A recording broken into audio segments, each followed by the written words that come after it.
বিসমিল্লাহির রহমানির রহিম। আমরা অতি উৎসাহী হয়ে মানে রাজনৈতিক দল আর আমলা, এটা কিন্তু দুইটা সাইড বা দুইটা পার্ট। যখন দুইটা পার্ট একাকার হয়ে যায় তখন কিন্তু দেশে ন্যায় বিচার প্রতিষ্ঠিত হয় না।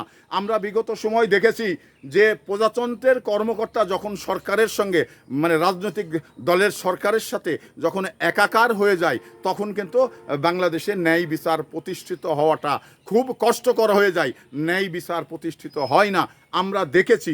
তো সেই জায়গা থেকে দেখুন, এই যে বিগত 16 বছর যারা ক্ষমতায় ছিলেন তাদের সঙ্গে কিন্তু পুলিশের মহাপরিচালক মানে তার দায়িত্বের জায়গা থেকে বের হয়ে এসে সে কাজ করেছেন, এবং কিছু পুলিশ সদস্য রয়েছেন যা মানে হাসিনার অর্ডারে অতি উৎসাহী হয়ে, যেটা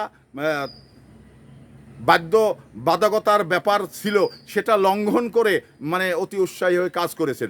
আজকে তাদের তো খুঁজবেই, রাষ্ট্র খুঁজবেই, এটাই বাস্তবতা। তো রাষ্ট্র মানে চাই কি? রাষ্ট্র চাই দেশে ন্যায় বিচার, জনগণ চাই ন্যায় বিচার, এবং সরকার সরকারের জায়গায় কাজ করবে, আমলারা আমলার জায়গায় কাজ করবে।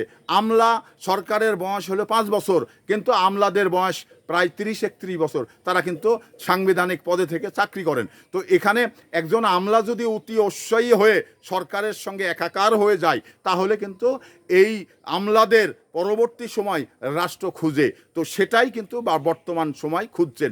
এবং আমরা এই বর্তমান আমলাদের বলি বা অন্যান্য চাকুরিদের যারা চাকুরিজীবী রয়েছেন তাদের বলি, আপনারা আপনাদের জায়গা থেকে এক ধাপ মানে লড়বেন না, কারণ আপনাদের দায়িত্বের জায়গা থেকে আপনারা কাজ করুন, তাতে পরবর্তী সময়েও থাকবেন ভালো, বর্তমানেও থাকবেন ভালো। তো এই ভালোটাই মনে হয় ভালো, এবং সরকারের সঙ্গে যখন একাকার হয়ে যাবে তখন হয়তো বা কিছু বেনিফিট আপনার আসবে, কিন্তু পরবর্তী সময় আপনাকে রাষ্ট্র খুঁজবে।